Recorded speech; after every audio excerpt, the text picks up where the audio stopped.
নমস্কার, আমি সায়নী। আপনারা দেখছেন বিশ্ব দর্পণ। একটা ক্ষেপণাস্ত্র, একটা তেল ট্যাঙ্কার আর একটা লাশ, যে লাশটার নাম কেউ মনেও রাখবে না। ভাবুন তো, আপনি যুদ্ধে নেই, আপনার দেশ কোনো পক্ষেই নেই, তবুও প্রতি মাসে আপনার দেশের কোনো না কোনো নাগরিক সমুদ্রের বুকে ক্ষেপণাস্ত্রের আঘাতে ঝলসে মরছে। এটা কোনো সিনেমার গল্প নয়, এটা 2026 সালের বাস্তবতা। আর এই বাস্তবতার শিকার হচ্ছেন আমাদের ভারতীয় নাবিকরা। ফেব্রুয়ারি মাস থেকে আজ পর্যন্ত মাত্র কয়েক মাসে 13 জন ভারতীয় নাবিক প্রাণ হারিয়েছেন ওমান সাগরে। আর সবচেয়ে ভয়ঙ্কর সত্যটা কি জানেন? যে দুটো শক্তি একে অপরের সাথে যুদ্ধ করছে, তারা দুজনেই একই সাথে ভারতের তথাকথিত বন্ধু রাষ্ট্র। একদিকে আমেরিকা, অন্যদিকে ইরান, আর মাঝখানে পিষে যাচ্ছে সাধারণ ভারতীয় নাবিকের জীবন। আজকের এই ভিডিওতে আমরা খুলে দেখব কিভাবে হরমুজ প্রণালীর এই যুদ্ধ আসলে একটা আন্তর্জাতিক তেল রাজনীতির নোংরা খেলা, কিভাবে সংযুক্ত আরব আমিরাত গোপনে তেল পাচার করছে, কেন ইরান নির্দিষ্ট করে এডেনকের জাহাজকেই টার্গেট করছে, আর কেন ভারতের কূটনীতি বারবার শুধু তীব্র নিন্দা জানিয়েই ক্ষান্ত হচ্ছে। শেষ পর্যন্ত দেখুন, কারণ এই গল্পের প্রতিটা স্তরে লুকিয়ে আছে এমন কিছু তথ্য যা হয়তো আপনি কোনো মূল ধারার চ্যানেলে দেখেননি। স্ট্রেট অফ হরমুজ বিশ্বের সবচেয়ে গুরুত্বপূর্ণ এবং সবচেয়ে বিপজ্জনক জলপথগুলোর একটি। সেখানে আবার এক ভয়াবহ ঘটনা ঘটে গেল। একটা আন্তর্জাতিক তেল ট্যাঙ্কার এই সংকীর্ণ প্রণালী পার হওয়ার সময় আচমকা ক্ষেপণাস্ত্র হামলার শিকার হয়, আর সেই হামলায় প্রাণ হারালেন আরও একজন দক্ষ, পরিশ্রমী, নিরপরাধ ভারতীয় নাবিক। কিন্তু আসল দুঃখের জায়গাটা কোথায় জানেন? এই মৃত্যু কোনো বিচ্ছিন্ন ঘটনা নয়, এটা প্রথম নয়, আর এটা দুঃখজনকভাবে বলতে হচ্ছে এটা শেষও নয়। যেভাবে এই অঞ্চলে রাজনৈতিক ও সামরিক উত্তেজনা প্রতিদিন বাড়ছে, তাতে আগামী দিনেও আরও এমন খবর আসবে, এটা প্রায় নিশ্চিত করেই বলা যায়। সংখ্যাটা একবার দেখুন। চলতি বছরের ফেব্রুয়ারি থেকে যখন এই অঞ্চলে যুদ্ধ পরিস্থিতি সরাসরি বা পরোক্ষভাবে তীব্র রূপ নিতে শুরু করে, তখন থেকে আজ পর্যন্ত প্রায় 13 জন ভারতীয় নাবিক বা ক্রু সদস্য এই সাগরে চলমান হামলায় প্রাণ হারিয়েছেন। 13 জন, এটা শুধু একটা সংখ্যা নয়, এটা 13টা পরিবার যাদের ঘরে আর কোনোদিনও সে মানুষটা ফিরবে না। আর সবচেয়ে করুণ যে বিষয়টা, তা হলো এই যুদ্ধে ভারতের কোনো স্বার্থ নেই। ভারতের এই সংঘাতে না কিছু পাওয়ার আছে, না কিছু দেওয়ার আছে। ভারত এই লড়াইয়ের কোনো পক্ষ নয়, তবুও সম্পূর্ণ নিরপরাধ সাধারণ ভারতীয় নাগরিকরাই হয়ে উঠেছে এই সংঘাতের প্রথম সারির বলি। এটাই হলো ভূ রাজনীতির সবচেয়ে নিষ্ঠুর নিয়ম। যুদ্ধ যারা করে মূল্য চোকায় তারা নয়, মূল্য চোকায় তৃতীয় পক্ষ। আর এই তৃতীয় পক্ষের সবচেয়ে বড় অংশ হলো ভারতীয় নাবিকরা। এবার আসা যাক ভারত সরকারের প্রতিক্রিয়ায়। প্রতিবার যখন এই ধরনের হামলা হয়, ভারত বিদেশ মন্ত্রক একটা নির্দিষ্ট প্রায় কপি পেস্ট প্যাটার্ন অনুসরণ করে। যে দেশকে হামলার জন্য দায়ী মনে করা হয়, তার শীর্ষ কূটনৈতিক প্রতিনিধিকে তলব করা হয়।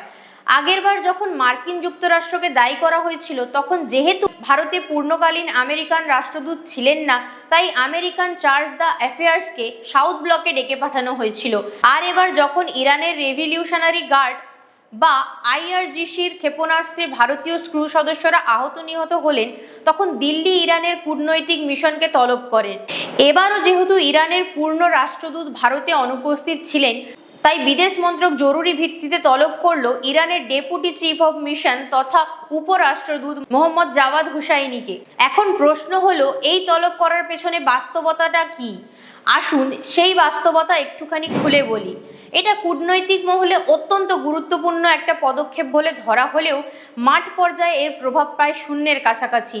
দুই ক্ষেত্রেই, আমেরিকার বেলাতেও ইরানের বেলাতেও দেখা গেছে এটা মাত্র 10 থেকে 15 মিনিটের একটা আনুষ্ঠানিক বৈঠক।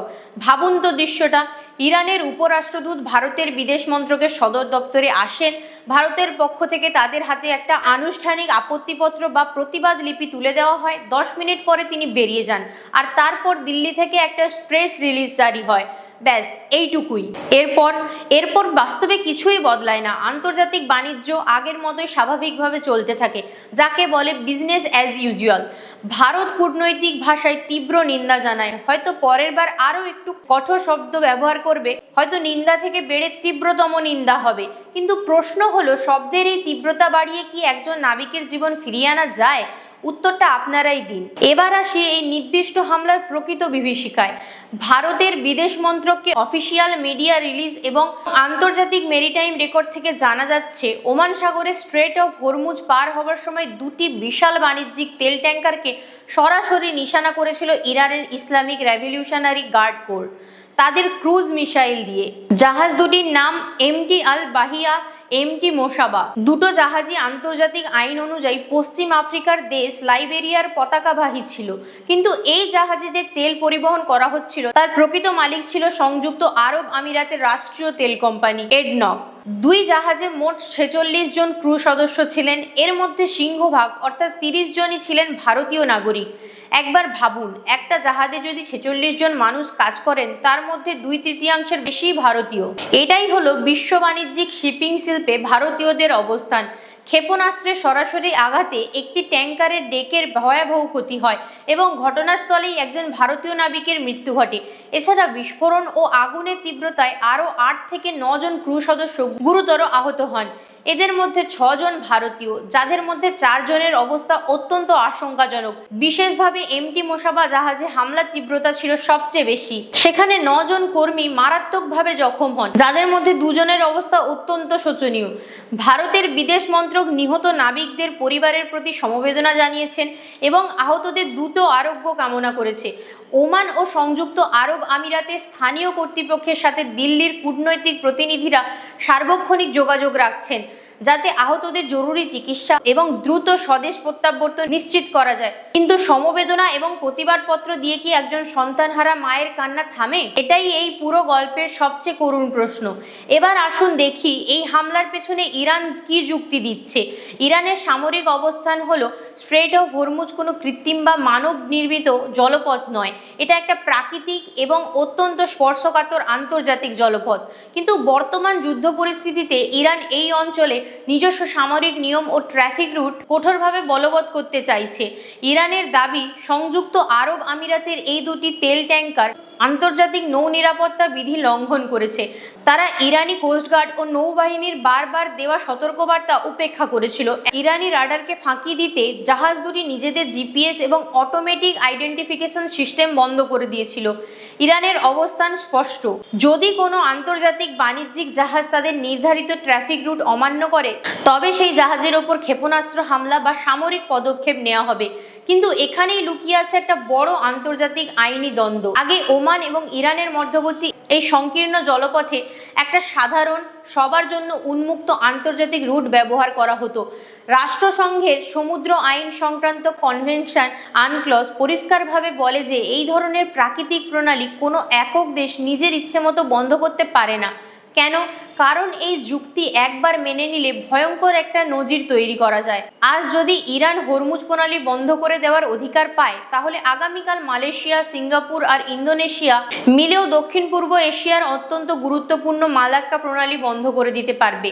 তাহলে গোটা বিশ্বর বাণিজ্য থমকে যাবে। কিন্তু বাস্তবে ইরান বর্তমানে মার্কিন যুক্তরাষ্ট্রের সহায়তায় তৈরি হওয়া ওমানি রুটকে সম্পূর্ণ অবৈধ মনে করে। আমেরিকার প্রচ্ছন্ন মদতে ওমান আন্তর্জাতিক জাহাজগুলোর জন্য একটা বিকল্প রুট খুলেছে, যেটা ওমানের নিজস্ব জলসীমা দিয়ে তৈরি। ইরান এটাকে সরাসরি মার্কিন উস্কানি হিসাবে দেখছে। আইআরজিসি স্পষ্টভাবে জানিয়ে দিয়েছে, মার্কিন উস্কানিতে যেসব তেল ট্যাঙ্কার ইরানের নির্ধারিত অরেঞ্জ রুট ব্যবহার না করে ওমানের এই অনির্ধারিত রুট দিয়ে চলাচল করবে, তাদের সরাসরি নিশানা করা হবে। কারণ তাদের ভাষায় এই জাহাজগুলো ইরানের সার্বভৌম নির্দেশ মানছে না। তাহলে বুঝুন, এই পুরো লড়াইটা আসলে জাহাজ নিয়ে নয়, এটা দুই মহাশক্তির আধিপত্যের লড়াই, আর জাহাজগুলো সেই লড়াইয়ের দাবার গুটি মাত্র। এবার আসা যাক এই পুরো গল্পের সবচেয়ে আইরনিক অংশে। মধ্যপ্রাচ্যে যে দুটি প্রধান বৈরী শক্তি একে অপরের বিরুদ্ধে লড়ছে, একদিকে মার্কিন যুক্তরাষ্ট্র ও ইসরায়েল, অন্যদিকে ইরান ও তার প্রক্সি গোষ্ঠীগুলো। তারা নিজেদের যুদ্ধের পাশাপাশি আন্তর্জাতিক জলসীমায় সাধারণ বাণিজ্যিক জাহাজগুলোকেও বলির পাঁঠা বানাচ্ছে। লক্ষ্য করুন, যখন মার্কিন নৌবাহিনী এবং তাদের মিত্ররা কোনো জাহাজের ওপর হামলা চালায় বা আটক করে, তারা অজুহাত দেয় যে জাহাজটি তাদের নিয়ম মানেনি। আবার যখন ইরান বা তাদের রেভলিউশনারি গার্ড একই ধরনের সহিংসতা ঘটিয়ে ভারতীয় নাবিকদের হত্যা করে, তখন তারা একই অজুহাত দেয়, জাহাজ তাদের নির্দেশ পালন করেনি। দুটি চরম শত্রু দেশ একে অপরের বিরুদ্ধে যুদ্ধ করছে, কিন্তু একটা নিরপেক্ষ তৃতীয় দেশের নিরপরাধ নাগরিকদের মৃত্যুর পেছনে তাদের অজুহাত হুবহু একই। এটাই হলো এই পুরো ভূ রাজনৈতিক নাটকের সবচেয়ে কুৎসিত সত্য। আর ইরানের কূটনৈতিক চ্যানেলের একটা স্পষ্ট দ্বিমুখী নীতিও এখানে প্রকাশ পাচ্ছে। ভারতে নিযুক্ত ইরানি দূতাবাস তাদের অফিসিয়াল সোশ্যাল মিডিয়া হ্যান্ডেল থেকে ভারতের অভ্যন্তরীণ বিষয়েও অত্যন্ত সজাগ ও দ্রুত প্রতিক্রিয়া দেখায়। ভারতের কোনো সাবেক সেনা কর্মকর্তা বা কোনো মিডিয়া চ্যানেল যদি ইরান নিয়ে কিছু প্রকাশ করে, ইরানি দূতাবাস সঙ্গে সঙ্গে টুইট করে সেটা খণ্ডন করতে নেমে পড়ে, প্রোপাগান্ডা বলে দাবি করে। এমনকি ভারতীয় সংবাদ মাধ্যমে ইসরায়েলি রাষ্ট্রদূত কিছু বললে ইরানি দূতাবাস সোশ্যাল মিডিয়ায় বিদ্রূপ করতে ছাড়ে না। অথচ যখন খোদ ইরানের নিজস্ব সামরিক বাহিনীর ছোড়া ক্ষেপণাস্ত্রে একজন ভারতীয় নাগরিকের মৃত্যু হলো, একাধিক ভারতীয় গুরুতর আহত হলেন, তখন এই একই অফিসিয়াল হ্যান্ডেলগুলো সম্পূর্ণ চুপ। ঠিক যেমন মার্কিন প্রতিনিধিরা নিজেদের ভুলের সময় মুখ বন্ধ রাখে, তেমনি ইরানি কূটনৈতিক মিশনও এই বিষয়ে সম্পূর্ণ নীরব। এই দ্বিচারিতা সাধারণ ভারতীয়দের মধ্যে গভীর ক্ষোভের জন্ম দিয়েছে। এবার আসি এমন একটা তথ্যে যেটা এই পুরো গল্পের সবচেয়ে গুরুত্বপূর্ণ স্তর। প্রশ্ন হলো, ইরান কেন নির্দিষ্টভাবে সংযুক্ত আরব আমিরাতের রাষ্ট্রীয় তেল সংস্থা এরেনকের মালিকাধীন তেলবাহী জাহাজগুলোকেই বেছে বেছে নিশানা করছে? স্বাভাবিক সময়ে আরব আমিরাত বা পারস্য উপসাগরীয় দেশ থেকে তেল সরাসরি বড় ট্যাঙ্কারে বোঝাই হয়ে ভারত বা বিশ্বের অন্যান্য গন্তব্যে রওনা দেয়।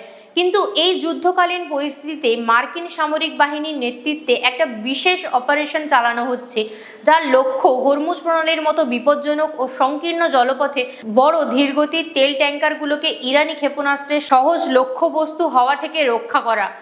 এর জন্য তারা ব্যবহার করছে একটা কৌশল, mid sea ship to ship বা মাঝ সমুদ্রে জাহাজ থেকে জাহাজে তেল স্থানান্তর। কিন্তু ইরান এই কৌশল ধরে ফেলেছে।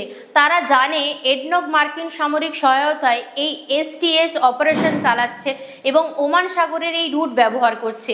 তাই আরব আমিরাতের এই কৌশলকে ব্যর্থ করে দিতেই ইরান সরাসরি এডনকের তেলবাহী জাহাজগুলোর উপর নিখুঁত ক্ষেপণাস্ত্র হামলা চালাচ্ছে। এই জটিল পরিস্থিতিতে ভারতের সামনে এখন দুটি স্পষ্ট ও অনমনীয় অগ্রাধিকার। প্রথমত, আন্তর্জাতিক জলসীমায় কর্মরত প্রতিটি ভারতীয় নাগরিক ও নাবিকের জীবন ও কর্মক্ষেত্রে সর্বোচ্চ নিরাপত্তা নিশ্চিত করা। দ্বিতীয়ত, ওমান সাগর ও মধ্যপ্রাচ্যের এই সংঘাতের মধ্যে ভারতের অর্থনীতি ও প্রবৃদ্ধির চাকা সচল রাখতে জ্বালানি তেলের নিরবিচ্ছিন্ন সরবরাহ বজায় রাখা। কারণ এই দুটি বিষয়ের উপর নির্ভর করছে ভারতের অভ্যন্তরীণ স্থিতিশীলতা এবং ভবিষ্যৎ অর্থনৈতিক প্রবৃদ্ধি। আপনার কি মনে হয়, ভারতের কি উচিত? এই অঞ্চলের নিজস্ব নৌপ্রহরার পরিধি আরও বাড়ানো, নাকি বিকল্প কোনো বাণিজ্য রুট বের করা? কমেন্টে আপনার মতামত অবশ্যই জানান। ভিডিওটি ভালো লাগলে লাইক করুন, শেয়ার করুন, চ্যানেলটিকে অবশ্যই সাবস্ক্রাইব করবেন। ভালো থাকবেন, সুস্থ থাকবেন। দেখা হচ্ছে পরের ভিডিওতে। নমস্কার।